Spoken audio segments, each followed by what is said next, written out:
Hi everyone, it's Dr. Noya here with Caviar Conversations. Today we have a special guest. We have Stori Fakhri. So she is an independent financial broker with over 50 institutions and dealing with them in her business, from TD to BMO to Fidelity. Welcome, Stori. Thank you so much. I'm so excited to be here. You know what? I thought you would be the perfect person, especially in the new year, now that we're starting 2025, to talk about like your financial game. Financial belief system has been such a huge thing lately and a trending topic. And being in Vancouver is such an expensive city. We all have side hustles and we're trying to make more and be influencers and find multiple ways to generate revenue now. Yeah. So let's get into the finances. Yeah, I'd love to. I'm going to share this with you because I think this is a little bit crazy. And you guys will learn a little bit more about my story as we go on with this podcast. But if you asked me 5 years ago, I'd be sitting here talking to people about money. I would have never imagined I would be here because my money, honestly, and my finances were horrible 5 years ago. So I think for a lot of people, it gives them hope that, if I could change my financials around, a lot of other people can too. Totally. And you're not stuck with your patterns or limiting beliefs. Like I myself too was a broke student and I suffered debt that I was struggling to make the payments. And it was kind of like, do I pay my rent and buy groceries, or do I make this payment towards school? And we can be totally caught in the middle. But let's kind of start from the beginning. Like in your upbringing, like, do you come from a family of like entrepreneurs? Were your parents like pretty conservative? I know you came to Canada when you were 6 years old. Yeah. So having to start fresh, or like a family to bring young children to a new country and start fresh, must not be easy. What were some of the like influences that you had growing up? Yeah, I actually grew up, so I was originally born in Afghanistan, and when I was born, it was 93, so obviously the political climate wasn't that good, and obviously still not very good right now. And my parents, we moved to Pakistan when I was about 2-3 years old, so lived in Pakistan for a couple of years. And growing up, actually, my dad always owned multiple businesses. So he had like a sewing company, he owned a school that I would attend, and so I grew up knowing what entrepreneurship was and realizing the worth of it. So when my parents moved to Canada when I was about 6 years old, like you said, my dad went straight into the workforce. So he was working probably 14 hours a day. He had 2-3 jobs, trying to understand the language, trying to raise a family, which isn't easy coming in as immigrants. And obviously the political climate being the way it was in Afghanistan, like we didn't come here being a wealthy family. I would say we're probably a little bit more middle to even a little bit lower class. And the reason why I would say lower class was that when I was about 17 years old, my dad actually got cancer. And during that time, so he was like the main breadwinner of our family. And during that time that he was battling his cancer, our family had absolutely no income for about 2 years. So it was a very, very tough financial situation for us. And so I think that really hit me hard, realizing how important it is to make sure that you have something for you and your family, because when things like that happen, you can't really do anything, right? My dad was in the hospital. We were here trying to figure it out. And at 17 years old, I was actually running my parents' restaurant. So imagine at 17, all of my other friends were attending school, attending classes, and I would skip classes, not for any bad intention, but to help my parents with their business. So I think that process taught me a lot. But throughout my life, I've really seen how hard my family's worked, and it instilled in me that, hard work does pay off, but in order to be able to get somewhere, you need to be able to put the time into it. And I think now living in a society with like instant gratification, living in a society where we see everyone on Instagram, on TikTok, right? Having nice cars, having a lot of abundance, and we think it's super easy. But I think I learned from a very young age that you have to put the time and the effort into it to be able to get somewhere and be able to go somewhere. Yeah. And I couldn't agree more. I do feel, especially children of immigrant families, we see our parents work so hard, whether or not they become, have financial freedom is a whole secondary thing. But we see the level of like work ethic they have. There's a sense of like needing to try to prove more, work harder to make it. Because again, you're like learning a new language. You're trying to, your skills may not transfer over from a different country. So you're kind of starting from the ground up, except your parents are like in your 30s. So it's different when you're, 16 or 17 and starting the workforce in a country that you've like spoken the language. And they always want us to like achieve more and do better. Growing up, you must have had like fantasies as well of like what you thought your life was going to look like, or what are you going to be when you grow up, and kind of what was that and what were you trying to achieve? Like usually around 17, we're kind of like, okay, I'm going to go into school this. We kind of have a plan. What was that plan for you? And then, I mean, I think from a very young age, I knew I wanted to be successful. I had no idea what that would look like. And I think some of the things that have happened in our childhood really teach us what we want out of life. Like, I think if we were given everything as children, we wouldn't appreciate the value of getting it ourselves, right? Like, I remember when I was in elementary school, when I was, when my parents were, trying to make it work here in Canada, and they weren't always able to buy me everything that I wanted. So I knew that I wanted to buy those stuff for myself eventually. And I kept telling myself, hey, my parents, very hardworking individuals, love them to death, but they just can't give this to me right now. And I never saw it as an ill will. I always thought, you know what, this is just our circumstance, but eventually I'll be able to give myself that. So as I grew older, and even high school, like I think if you speak to some of the friends that I had in high school at a very early age, at grade 8, grade 9, 13, 14 years old, I knew I would be successful. And I kept telling everyone, eventually I will make it. Eventually I will get rich and I will be able to have that and I'll be able to drive this car. And so when I was graduating high school, about 17 years old, we obviously have to pick our designation, and which I find very strange, because what 17-year-old without any real life work experience know what they want to do for the rest of their lives, right? So, and I think that's where the education system kind of fails us, is that we are made to choose what we want to do and make a decision that obviously is very costly. Education is not cheap. You're spending, thousands of dollars pursuing a career. And most people, I think the stats is like 70% of people who study or get a degree, they don't end up actually pursuing that path that they studied. So I knew I wanted to get into business. I didn't know what that would look like for me. So at 17, I chose to go to business school. So started studying for my bachelor's in business. And the first couple of years, my intention was to potentially go into law school. So I'm like, okay, you know what? Let me get a business degree. Law, obviously being a very good career path and very reputable. I just feel like it was the best path for me at that point. And I was really good at arguing. So I'm like, okay, maybe this is something that will help me build a career out of it. So first 2 years of my education, I thought this is what I want to do. And then my third year, I had to pick my designation, my concentration. So I picked HR.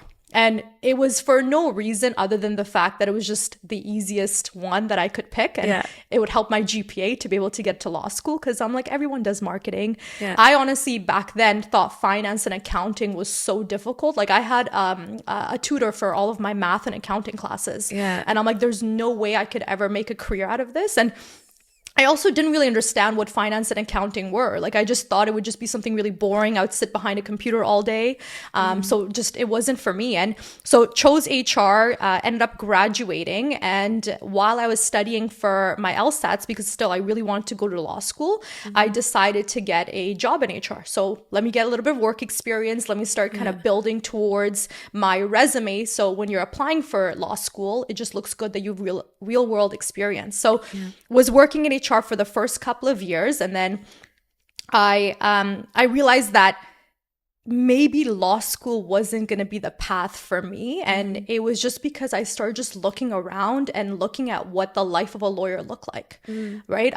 So when I was studying for my LSATs, first of all, those who have finished their LSATs, good for you. It's not an easy exam. Like those questions are absolutely brutal. But while I was studying for that, I started asking myself some really good questions. And I think a lot of really good questions most people are not asking themselves about their life and their future. We sort of just choose a path to go on into because our parents have told us to go to that path. Society has told us to go to that path, right? And growing up in a Middle Eastern family, it's either you're a lawyer, a doctor, or an engineer. Those are really the only three paths that you have. So for me, I didn't want to be a lawyer. I didn't want to be an engineer. I didn't want to be a doctor. So a lawyer just seemed like the right path. So during that time, I was talking to a lot of people that were actually lawyers, and I realized that they were working very, very hard, and their lifestyle wasn't what it was cracked up to be. Most early lawyers, the first 2-3 years of their career, they're working 14, 15 hours a day for a law office. They're not really making that type of, incredible income that I thought they would be making. And they were paying off a lot of debt. So I realized, okay, this is not the path for me. So what's going to be the next path? And while I was trying to figure out what that path was going to look like, I was doing very well in my HR role. And by very well, I mean, I was enjoying it. I've always been very ambitious, and I think I've always had a little bit more of an entrepreneurship mindset. So those that really excel in careers, no matter what it is, I feel like you're someone who wants to do more and have more. And whether you're working for a company, whether you're working for yourself, that's how you end up excelling, right? I think most employees, their mindset is, I go in, I get my paycheck, I do the work. Whereas I've never had that mindset. I always did more. And so very early on, I started progressing within my career. I was living here in Vancouver, but they were paying for me to fly to like Toronto, Montreal, and manage other offices and kind of help nationally. And so at, first year of my career, I'm getting paid to fly. I'm getting paid. My hotels are being paid for. So it seemed like a really, really fun gig. And then after about 2-3 years of doing that, I was out in San Diego during COVID. And I was seeing someone out in San Diego. So I was living out there working remotely. And I realized, okay, this is not the path for me anymore. And I think the biggest reason why I realized that was that at that point, I was making maybe about 70,000 in HR, which for most people is a decent income, but it wasn't for me. I was in about 20-30K of debt. And I knew that if I wanted to progress in this career, it wouldn't get any better, right? And most of the top directors in HR, most of the top directors in my company after 20-30 years were only making about 120,000. Yeah. So very slow growth, right? And a lot of hard work. And I knew, because I was such a hardworking individual, I had to put that hard work towards something where the growth would actually give me something back and be able to make a bigger impact than just working for a company. Totally. Yeah. And you know what? I couldn't even agree more with you. Sometimes you go for something and sure, there was parental influence or just around you, or that's all you know. Like even in high school and university, I didn't even know health sciences was its own degree until I was in my third year. In my mind, it was like, okay, you're in business or sciences, and sciences are like chemistry, biology. So I was in chem and bio, and only in third year, I actually switched my major. And I also was going to take the MCAT. So I was going to do the doctor route. And I signed up for those Kaplan courses that prep you. And after I had this, like, for me, there was just a like, okay, I'm doing this, but I actually don't think I'm good enough to make it. Like I knew they would want a well-rounded, okay, you have volunteer experience, you're working, you're like in the community as a leader, and you've scored so high on your Kaplan or your MCAT, and your GPA is so high. And I'm like, okay, I meet some of those, but not all. And in taking the Kaplan course, you're like talking to other people that have all this crazy experience, which is interesting to see anyways. And so there was a pit that I was like, okay, I'm going to go for it, but I don't know, there's something. And I actually went to see a naturopathic physician as a patient from my personal trainer. And that's when I just had the moment, the eureka, like, oh my God, this woman is a doctor. She's talking about health. She's doing my blood testing. She's talking about nutrition. And I was like, called. Like there was just this magnetic force where I'm like, okay, this is it. I don't even know what a naturopath is. Like, what is that? Like I was kind of like the rebel in that way. And I don't think initially my family understood either. Like they're like, what is that? Like, are you sure? Like that's where you want to go? And I just knew I had to listen to my intuition. Like that route was going to be a struggle to go to conventional med school. And I just didn't think like the excitement wasn't there. Like it wasn't like, but I knew I wanted to be something in the health arena. And so the naturopathic doctor route just made sense, and it just called on me. And it was this magnetic force and intuition I had to listen to and like roll with it. So I understand when you have that moment where you're like, I don't think this is for me. Yeah. But did you know what would be for you yet? And how did you like make that pivot? Yeah. Yeah, and I agree with you so much. I think we all have this inner voice and we call it intuition, but I think if we actually listen to that inner voice, it really helps us guide us to our true being or whatever it may be. Like I grew up in a religious household, but I never really believed in religion. But I think as I grew older, I really believed in a little bit more of a spiritual lifestyle, because I'm like, there's no way any of this exists without there being a higher power. But yeah, I mean, in the very beginning, when I was struggling with my HR role and trying to figure out where else I wanted to go, I knew I didn't want to be a lawyer anymore.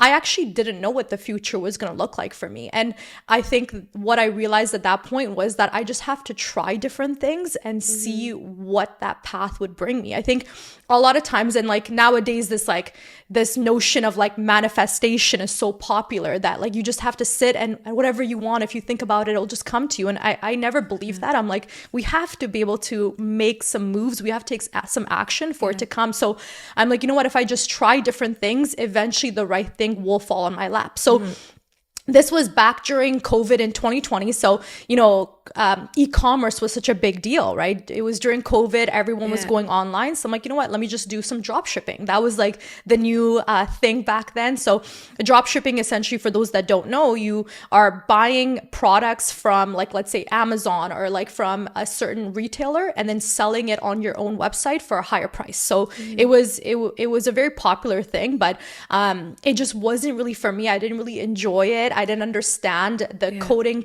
aspect of it. And then, so I was trying that for a little bit. I was also looking at getting into real estate. So my partner at the time, he was into real estate investing. So I was like, okay, maybe this is something that'd be for me. Let me just try it. And it just wasn't really something that I enjoyed either. So I just kept trying different things. And I think that's the biggest key for anyone who's maybe not necessarily happy in their career path, is that just try things, right? And see what you end up enjoying and seeing where that path takes you. And I think the biggest thing too is that a lot of people think they have to wait to find their passion, but I don't think you have to find your passion. I think your passion comes when you are trying and taking action and doing different things. Yes, because how do you know if you like something if you haven't actually gone into it? And I agree with the drop shipping thing. Like, it sounds so great and like, wow, everyone's doing it. And, and that was a time social media was around. So everyone was hyping it up and making it seem like this luxe kind of thing. But when you actually think about it, you're sitting behind a computer alone, trying to like figure out some things. It's for me, like, not a position I like to be in. I like to interact with humans and people and have that type of connection in what I do. And I feel that has made me successful in what I do because I have that. But for me, it's sitting like that behind a computer, just doing my own thing and trying to organize things or connect with suppliers in China it sounds more work and dread than excitement and fun. But for somebody else, they might love that. And that's great for them. But I think, you discover it as you do it, because something can look so glamorous.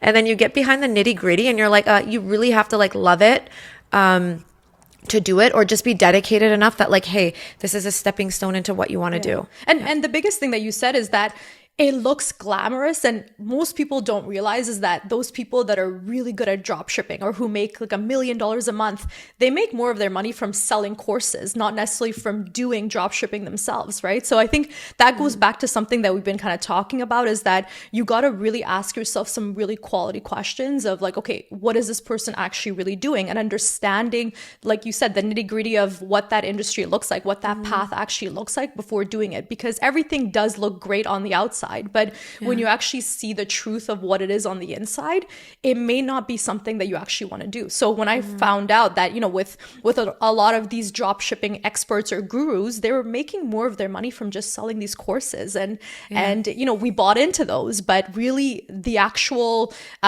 techniques that go into building a successful business, especially online and selling goods, it's very, very difficult. And a very small portion of people actually make it, right? Yeah.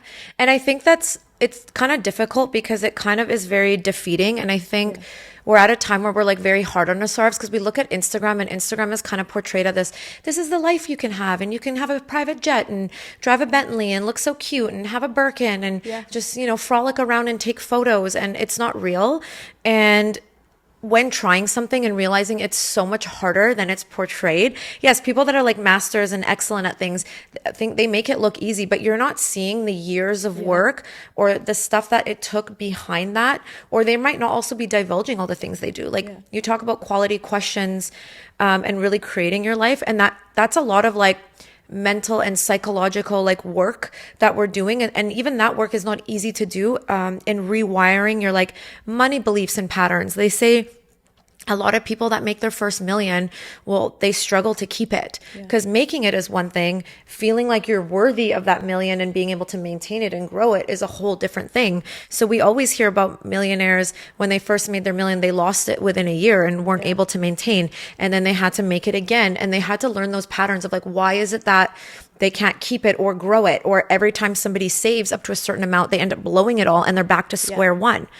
So what would you say, like, what are some kind of practical tips that you would give to someone that's maybe in a position where they're like, I'm not really loving this, but I do this because yes, I need to make a living and have responsibilities and I have, a family to take care of. But there's just something where I'm like, kind of like, I'm bland. Like I'm not energized by the work I do. I don't feel like there's purpose or something more. What kind of questions should somebody kind of like investigate for themselves? And what are those quality questions? Yeah, I mean, it really depends on what you want to get out of life. I think that's the biggest key, is that at a very early age, I knew I wanted success, right? Now, I'm not a really big flashy person, but at the end of the day, I think money is an amazing tool. And there's people out there that are like, I'm not money driven.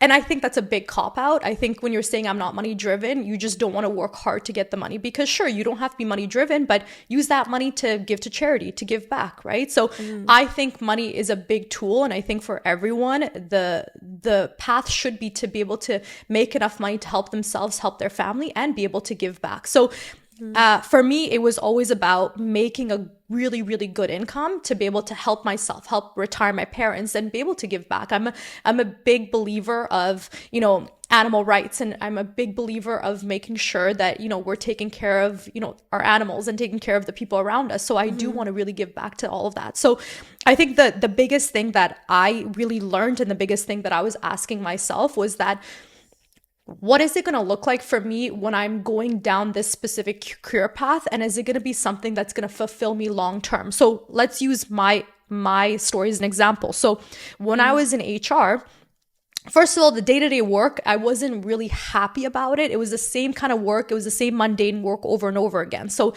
it wasn't something that really, was impactful for me. But I think looking at the ladder that I was on my way to climb, it didn't look like it was getting any better, right? So in our career, sometimes we're hoping to get to the next position, but we don't realize that the next position is going to require a lot more work from us with a little bit more pay. And the trade-off isn't really that much better. So I looked at, okay, so I'm right now an advisor in my HR role. Looking at what my career path is going to look like in a couple of years, I might be able to become a manager. Now I have to go back to school and be able to learn a little bit more to be able to have this manager position for maybe about, a 5% raise. But my workload is going to be, 10, 20% even more. A lot of the managers, they were working, at 7 p.m. They were working at 9 p.m. and getting paid the same salary. Some of the people that I was working with, they would answer phone calls at like 2 a.m. And that just wasn't the lifestyle balance that I wanted for myself, first of all. But the second thing was that I was like, okay, when I'm looking at myself climbing up this ladder, what is the end result going to look like, right? Most companies, they have how many CEOs? One CEO, right? How many VPs do they have? Not very many, right? So if I'm going to be working, for 10, 20, 30 years to climb up this ladder, and the top directors are only making 120,000, it just wasn't the path for me. So I think the biggest thing that people need to ask themselves in their current role is, what is it going to look like for me in 5, 10 years? And be very honest with the answer, because sometimes we know what the answer is and we know what the truth is, but it's too hard for us to face. So we like to pretend, hey, it'll get better. I'll go to a different company. I'll eventually get to that role, without really looking at the hard facts that not very many people do, right? There's a lot of people out there that have the same dreams and vision as you, but very few people get to that role. Yeah. So I think that's the biggest thing, is that you got to put your ladder against the right building. And And I knew that the building that I was against was the corporate structure. I wasn't going to make the income that I wanted. I wasn't going to make the impact that I wanted. So when I switched into the financial industry, I realized, okay, if I'm climbing up this building, no matter how far I go, my income is going to keep increasing and my freedom is going to keep increasing. So it just seemed like the right path for me, because I realized that the future was going to look a lot brighter and a lot greater than what I had before. Yeah. If that makes sense. Oh, absolutely. And, self-reflection is one of those things. And I think we're all here to grow. And I think some of the purpose, and if we want to go talk spiritually, is for us to grow as individuals. And self-reflection is not an easy thing to do. And it is extremely difficult because you're looking at kind of things that you might consider your flaws as well, and all your shadows, and you're facing those head on. But it can be one of the most rewarding skills to be able to do self-reflection. And sometimes it takes having a mentor or a coach or somebody to reflect back to you, because we do obviously have our blind spots and things like that where it's difficult for us to look at, or our ego kind of takes over and like, oh, it will get better, or I can switch companies and I'll have this title and it will be fine. But it's nice at times to sometimes it takes that mentor to reflect it back to you and ask you those difficult questions, because you're kind of like, okay, I can't like weasel my way out of not answering or not looking. And it really pushes you to do the work. So now you're as a financial broker. So let's talk about how you got into this role, because this is kind of a role where I feel you're not limited by a salary or a financial cap. You can keep making as much money as you aspire to make. So how did you now jump from HR to this role and as a financial broker? Yeah, honestly, kind of happened out of nowhere. So so again, going back to COVID, so when I was trying to figure out between, e-commerce, real estate, just trying different things, I was living out in San Diego. I flew back home September of 2020. And in October, I actually met my current boyfriend, Nima. And when I met him, he's obviously been very successful himself in finance already. He was in the industry. I think when I met him, he was in the industry for about 4 years at that time. And he was making per month what I made per year in my HR job. So I'm like, okay, obviously there's something wrong that I'm doing in my current career path. Yeah. Let me check out what he was doing. And in the very beginning, like I said, I was very open-minded. I think those who want to have something different in their life, they have to do different things. And I became a big yes person. So I'm like, you know what, let me just try this. The worst thing that's going to happen is I'm going to learn something new and, and be able to grow from there. So when he was working in the industry, he first was very hesitant to say anything to me. So him and I were just seeing each other. He's like, I want to make sure you're not crazy before I introduce you to my business. But after a few months, I took the leap. He's like, why don't you come work with me, see if this is something that you want to do for yourself? And I did it. And after a couple months, I was working part-time with him in the industry. And after only a couple months, I was making more money part-time than I was in my full-time HR job. So after about 3-4 months, I actually made the switch and transitioned to the industry full-time. Yeah, that's incredible.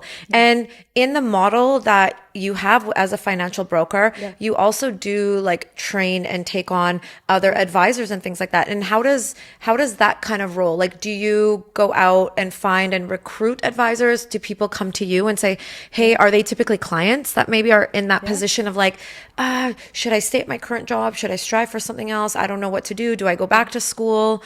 Do I take a real estate course? Like a lot of people gravitate, if they already have a career or degree, into real estate or something, because like most people don't want to go back to school or learn a skill for 4 years and go into another debt. Like that's a huge undertaking. Whereas, real estate, you can do a short course and get in. How does that work in training and now being a leader and bringing in other advisors? Yeah, so it's a combination of both. I would say a lot of the people that are working with me were my previous clients. And I think the biggest reason being is that they see my lifestyle. They see how happy I am doing what I'm doing. And they have the same mentality. I think one of the things that I'm really good at is being very transparent and explaining to them the worst thing that's going to happen with them on this journey with me is they're going to learn more about finance, which is exactly what I did. So, even for myself, the reason why I really picked not to go into real estate, and this is a conversation that I have with a lot of people that are working with me that maybe want to get into real estate, was that I asked them, like, I'll ask you, how many people do you know right now that have enough money for a down payment, that can actually afford to buy a house right now? How many people would you say you know? Maybe 10. Okay, maybe 10 out of how many? A couple hundred? Of course, yeah. So on average, if we survey maybe about 100 people, 2 people have enough money for a down payment, right? Yeah. Now, how many realtors would you assume are here in BC, roughly? Or even Vancouver? Oh, thousands. Yeah. Thousands. At least 20,000. I think the last time I read it was like 27,000 realtors, right? So it's a very saturated industry, very saturated. We're a very small amount of a client pool. And only a few realtors are really making the big bucks, right? A lot of people are getting into it. Most of them have their real estate license. They're not making the kind of money they want to. But when I ask someone, well, how many people do you know if they're working, they could save $50 a month? How many people would you say? I would say everyone can, Yeah. but most people don't. Yeah. And they don't think $50 is significant enough to do anything. So they just like negate it and brush it off as, well, like I need 5 million. So what is $50 a month of an investment or a week going to do for me? So I think a lot of people write it off, but they can. It's not difficult. Exactly. A lot Just of people don't have can Starbucks. save that. Yeah, exactly. 5 days a week and there you go. We know a lot more people. Yes, there's limiting beliefs around saving money, but one of the things that I really pride myself on, and I think one of the things that we do very differently, is we do focus on the education piece a lot more, but almost everyone we know can save $50 a month, right? So what is a better path? Going into an industry where it's already very saturated, where you can only really help 2 out of 100 people, or going into an industry where there's 40 million Canadians that you can help out. Every single year, there's 700 to 1 million new immigrants coming into Canada. So the market pool is a lot bigger in our industry, and I think a lot of people see that. And the income potential is extraordinary. With me, with my first year of being a broker, I made over 6 figures, which isn't very easy in other industries, right? Not very many realtors can get into that role. Whereas in finance, it's very easy. And the biggest thing is that you're giving back, right? Although I'm making a really, really good income, the way that I'm helping my clients and helping them really understand what is investing, really helping them grow their own money, that ends up paying kind of for itself. So it's a really, really fulfilling role, but also, you know, the income potential for myself is unlimited. It sounds way more impactful because to level up a family or like a single mom to where they have this like now savings pool for retirement and they can breathe a little or a little bit saved for their kid to go to school is so much more impactful. And I think it goes back to this glamorous thing, whereas real estate was kind of sold to people as this really glamorous job. And, you know, you're wearing your Louboutins and going to showings, and every real estate show looks the same. They're driving Lambos and all this and painting this kind of false facade. Whereas a lot of realtors tell me it takes 2 years to make an income that you can like live off of. And that's like paying rent. That's like an average, let's say $3,000 a month in Vancouver. And so most of your money is just going to expenses. It's not, going towards as much growth. And the hustle is so difficult. Not only do you have to be comfortable to cold call, you have to be comfortable to talk to clients with money, which you might already feel a little bit awkward or too new. Like and then you have to know the terminology. You have to know about the house. There's actually so much that goes behind it in any industry. But they did sell it very well that like anybody can do it and you'll have this glamorous life. And it does, again, then we forget about the work and the effort and the work ethic that it takes behind that. Let's go back to like working with your significant other. And I think having a successful relationship is already a very difficult feat to do, especially in like modern day times where everything is like a finger, tap away. And then having a successful career is already, or being an entrepreneur and having your own schedule is already such a difficult feat. So how are you able to manage that and go in? And has there been kind of boundaries that had to be set, or has it flowed really well? Or how do you kind of connect with both your different goals, but you're in the same industry? When I first met him, he was the biggest thing that really, really got me drawn to him was his work ethic, right? I saw that he had a vision for himself.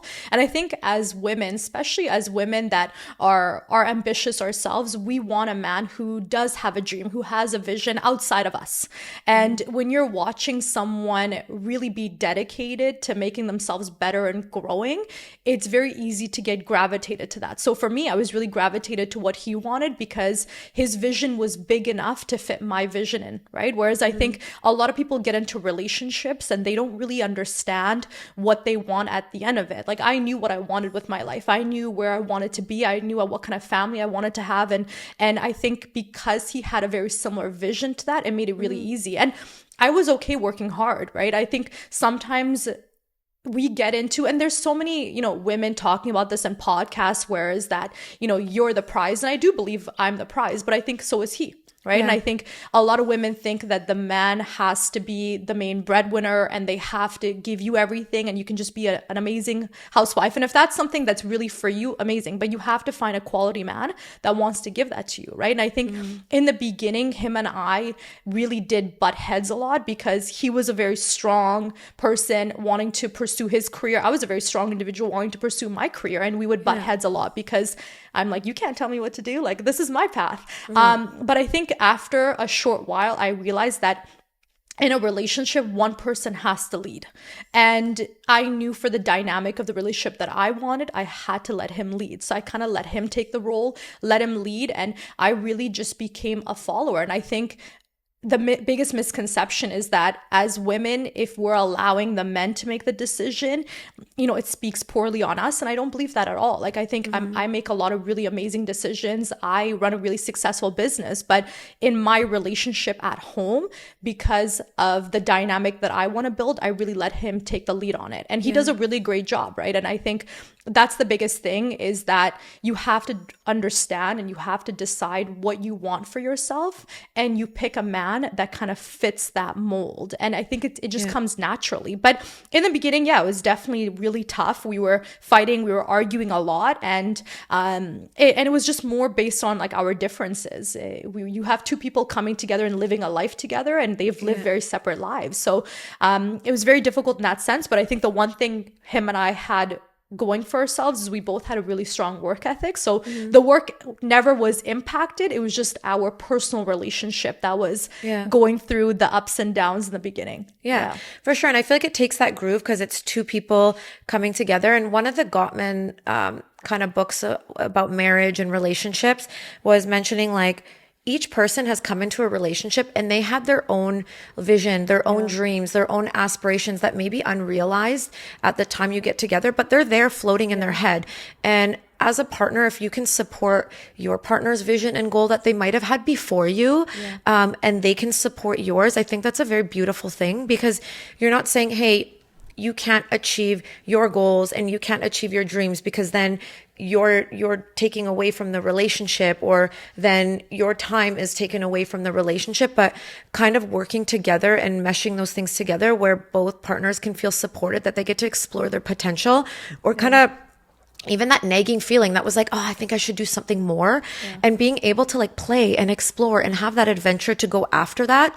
Of course, within reason. If it's like you're taking some random job and you're going to be in Australia 6 months of the year, for sure, that's something to discuss and negotiate with your partner, what that looks like. And every relationship is different for connectedness and things. But I think if we can support or learn to kind of support that both people, not only the man, also the woman might have some unrealized goals or things. And when you have the emotional support at home, it's such a safe space for you to actually go explore. Whereas when you're alone, you might have not done that. There's so many other needs that you're trying to meet. But when two people come together and it's like, okay, the house is taken care of, our emotional support, we support each other. So now I feel a little bit more in a safe space that I can go like strive for this. And then you kind of look at your financials. Hey, can this goal like withstand where we're at right now in our financial goals and not take away? Of course, you might want to go do some program or something that has a heavy investment. And then it's like, okay, how dedicated are you to making it work? And I think that is such a great experience to have within a relationship where both people can strive their goals. And it's great if they're both very aligned and even in the same industry. Did you guys ever find like within the business there was any overstepping or clashing, or how did you create boundaries on that? Or did you just kind of like, hey, we're in the same industry, but we do our own thing? Yeah. I mean, in the beginning, especially, even now, obviously him being a lot more successful than me in the industry, he was my mentor, and he still is my mentor, and I would listen to him quite a bit. So when it came to business, we never really clashed because he had the results. So I'm like, in order for me to get those results, I have to follow his guidance. But I think sometimes that same level of authority came into our relationship, which I didn't really appreciate, right? Because I'm like, although, in business, 100% whatever you say goes. In our relationship, there needs to be a little bit more of that back and forth, right? And I think for the biggest thing that also I learned was that, he came into the relationship with his own baggage, and so did I, right? We came into it, we're two separate people trying to live a life together. And so it was really becoming more accustomed to each other's ways, not pushing each other's buttons, but also having no expectations. I think the biggest thing that I really learned from him and really helped me was that our role was to become the best version of ourselves. And in that process, if we're growing together, we'll stay in the relationship. And if we're not, then we end up eventually separating, right? And I think a lot of people, when they come into relationships, they have expectations for their significant other. Like I had one friend a little while ago where she's like, you know what, I'm too lazy, but my husband needs to go and, make more money, and he needs to go do that. And that expectation that you have instead of on yourself, you have it on the other person, I think is what really hinders from that relationship and really, gets people to no longer be satisfied. So, yeah. Having someone like Nima who is very successful, very educational and influential, like he's very big on Instagram, and teaching people about like financial literacy and kind of leveling up their game. How did he help you kind of change some of your beliefs around finances? Because at one point you did have some debt and were in a different position. So how has like having a partner that has been very focused in the financial industry and also like who is an educator, change some of your beliefs around finances? Yeah. So when I first met him, I had like 20K, 25K of debt. And, like a lot of us, I think for me, I felt really embarrassed about it. So I wasn't as open and honest about my finances. But the one thing that I really loved about him, and I still love about him, is that he made me realize that our past is not a reflection of who we are right now. So I realized that, okay, just because I made really bad, poor decisions, really bad financial decisions in the past, doesn't mean that's the same person I have to be right now. So I think just acknowledging that, hey, you know what? Just because I have debt doesn't mean I'm a less of a person. It just means that I just made some poor decisions. So I think really taking away the embarrassment was something that I really appreciated in the beginning, was that it's something that everyone has. And the more you attach and identify to it, the more it becomes a part of you, and it becomes really hard for you to let it go. So I think I realized, hey, this was as a result of an older Stori who made poor decisions, but this no longer is the new Stori, and she's going to make better financial decisions. So I think that's the biggest thing that he taught me, was that our past is not a reflection of who we are, and any moment we can become a new individual. So that was the biggest thing. So I started really making a lot of better financial decisions. I stopped being really reckless with my money. Like my first year, I would say I had a budget where I would budget everything I was spending every single day, every single month, and really watching where my money was going. And I think it taught me not to appreciate what I was getting, but also appreciate where the money was going. So I wasn't spending it as recklessly. And now I don't really budget anymore, but those habits that I've learned in the beginning, I kind of embody now still. Yeah. It's too easy to just be on Amazon. Oh, I need this, I need this, I need this. And before you know it, you're spending like a couple $100 a week in it. And it may not seem much in the moment. And then you just realize after, you're like, oh, actually, like, I do spend quite a bit of money here and there. And you don't realize it. And something that works for me, and I also faced some debt while I was in school and was kind of struggling. And I didn't want to put so much pressure on my family, to give me like large lump sums of money. Like, of course, they definitely helped me in their own way. But to tell the truth of like where I was at that time was very embarrassing. And I think I was so stressed out. I didn't want my family to feel so stressed out. Like I was in a full panic of anxiety. And I'm like, I just need to finish school. I can't make more than $20 an hour doing reception, 10 years ago. Like I'm at my limit for being part-time. But if I finish school, then I know my hourly rate is going to go up substantially, where of course I can pay for school and do all these things. It's so much easier. But what has worked for me is, I actually write out kind of what my goal is financially, and I paint a very, very vivid picture. It could be something like, okay, I generate, let's just throw an example. I generate $2 million a year.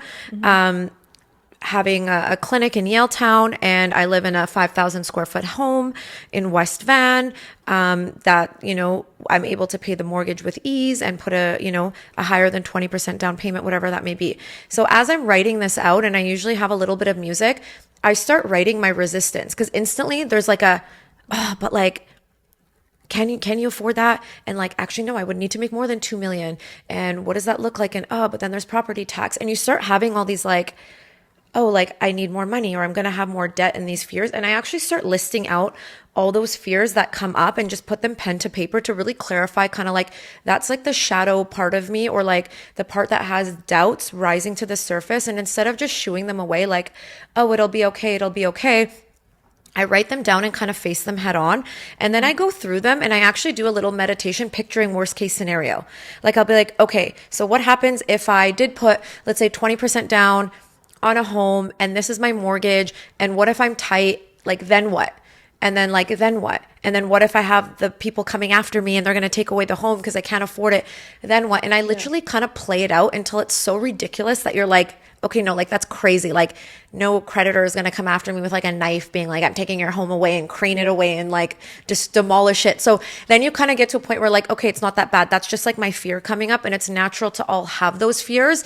Yeah. And I think the more you fight something, the more it persists. Like the more you resist something, the more it persists. Like it's there. Me not saying it out loud to you doesn't make that go away. It's always like underneath the surface of everything I do. But I think calling it out, embracing it, you're like, oh, okay, it's not that bad. I can actually come up with a game plan around that. Maybe I'll save a little bit more.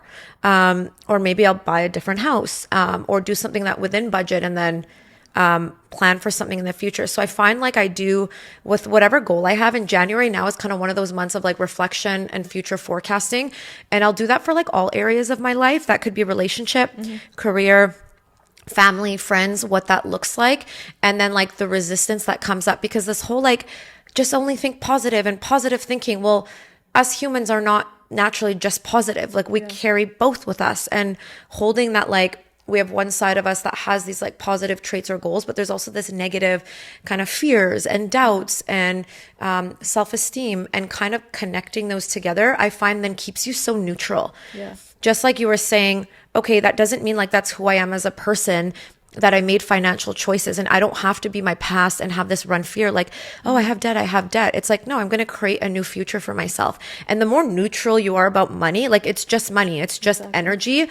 And you don't make it personal about you or like your worth, which it can be very hard to do. But the easier it is to make money, because otherwise you're so devastated when you have a debt, or so devastated if you made a financial choice where you lost some money. Then you're like, oh my God, I'm so stupid. I made a bad choice. And we're just beating ourselves down about it. And is that going to make us make better choices in the future? No, we're going to end up repeating the same ones, because now we're stressed trying to compensate for that mistake, and then be overly confident about something without actually delving into it and asking those quality questions. Like, is this a good investment? How risky is it? Is this play money that I can afford to lose? Or is this my life savings? And what would be a better position of where I want to be in 5 years?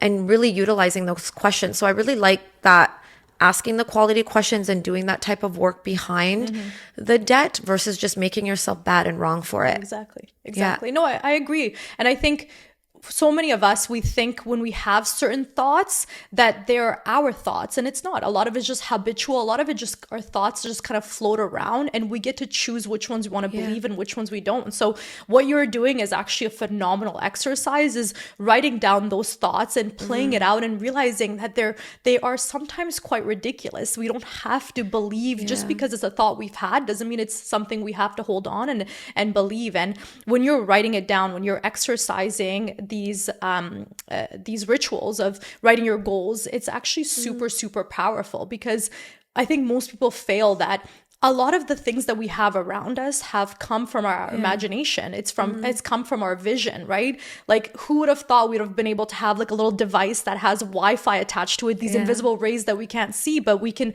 all communicate with amongst each other. But that came from someone's vision and imagination. So I'm a big believer of writing your goals down every single day, visualizing what it is like to have those. And I think it really does help you attract it and get there a lot faster than just kind of leaving it up in the world. Totally. And clarity is the first step. If you don't know where you want to go, of course, you're going to feel a little confused. You're going to feel a little lost in life. Your vision is going to be unclear. So how do you know to make the right choice? If your friend calls you to go out for drinks, and then you have another friend that said, hey, come meet me, I'm going to teach you about finance. Like, which one are you going to choose if you don't know where you're going to go? It's so easy to get sucked back into something that's not propelling you forward into your goals if you don't know what those goals are. So even just like clarity and writing that down, and it's okay if it's not perfect or you don't really know, but just writing some ideas, and you'll kind of tune in if that feels right for you. We all kind of have that intuitive, like, it'll either excite us and we're like, yeah, that sounds amazing. Or we'll kind of be like, ugh, and think of all the, like, the downside of that path. So then we kind of already can tune into ourselves of getting those goals a little bit more clarified. And I really think that's the first step. And I'm sure in your financial consultations with people, it's like, what is your goal? Like, do you plan on buying a house for your family? Is that kind of why we're starting to create like a financial savings? Or what is that? Is it for retirement? Is it for fund money? Is it for your children's education? And then getting really clear on that, I think already is like the first step. Yeah, no, I agree. And I think so many people are very unclear of what they want to accomplish. And a lot of people, they have this grand goal of, for example, buying a property. But when you actually break down what the numbers look like one of the biggest questions I ask anyone that I sit down with is, what is your goal and what is that going to look like for you? So let's say, for example, someone says, well, my goal is a down payment. I'm like, okay, well, in how many years do you want to buy this property? And most people don't know how to answer that. They go, well, as soon as possible. And okay, I'm like, okay, well, let's say in the next 2 years, how much money do you want to save for a down payment? And they go, well, 100K. And when you look at their finances, they're only really able to save $500 a month. So when you go, okay, well, if you're able to save $500 a month, that's only $6,000 a year. And in 2 years, that's $12,000. So where are you going to get the remaining $78,000 for that down payment? And most people don't have an answer, right? Because we create these goals without actually having a solid game plan, right? And one of my biggest things is that there's never an unrealistic goal, only unrealistic game plans. So you can have a goal, but if you have no idea how you're going to achieve it, you're never going to get there. So it's being more realistic with what you want, how are you going to get there, and having a path and a plan to be able to actually get there. Totally. I couldn't agree more. Well, thank you so much for coming on the podcast today. I feel like this was very insightful for our viewers to kind of get to know about, money belief systems and sorting out finances. And, we all start somewhere, and, not everybody maybe is as blessed to come from a family that can just support, like, hey, here's some money, go start a business and explore and play. A lot of us do have it can mean everything, and you have everything on the line for something. And it's such a beautiful thing to go through this journey, and we all have really each other, and spreading the education and knowledge we have to elevate people's financial game. Yeah, for sure. I'm going to finish off with a little rapid fire. Okay, let's do it. So you can answer whatever comes to mind. So money is blank. Power. What is one of your financial or non-financial mentors that has helped you level up your game? Definitely my partner, Nima. Amazing. And then I'll add 2 more. I listen to a lot of podcasts. So for me, I listen to Tony Robbins, Joe Dispenza. So I think for people that are not as lucky to have an in-person mentor, you can have a person that is mentoring you online, right? Just through the videos that you're watching. And let's talk about diet, because everyone likes to know what people eat. So what did you eat yesterday? Take us through your Sunday. Yesterday. Okay, hold on. So for dinner, our lovely friend made us this Persian dish called abgush, which is lamb meat. It's a little bit of a soup or stew. So we had that for dinner. And then I think for lunch, we had some sushi. And then for breakfast, I made us some eggs and some lamb chops. Okay, so very hearty. Very protein heavy. Yeah, exactly. Yeah. And what's one book or Audible or something that you're reading right now or listening to? I'm reading The Gain and the Gap. Okay, nice. Yeah. What's that about? So it's about, human beings, we look a lot of the times on the gap of our life instead of looking at the gain. So for example, if I say last year, describe your year. You could say, well, I did this, but unfortunately I didn't get this done, or unfortunately I wasn't able to accomplish this. So as human beings, and especially successful human beings, I think as people who are very ambitious, we tend to always look at the gap of how much more we can accomplish, how much more we still need to do, instead of just being very grateful and thankful for what we have already done and what is in the gain instead of the gap. Is that a Dan Sullivan book? Yes. Okay, so I'm reading the one that you've recommended to me, which is 10x is easier than 2x. I'm probably like 80% of the way done, but I actually very much like love and appreciate a lot of his theories in there. So that's great. Well, amazing. It was so fun to have you. Thank you. It was amazing being on here, and I'm excited for everything else you have coming. I know. Let's go 2025. For sure.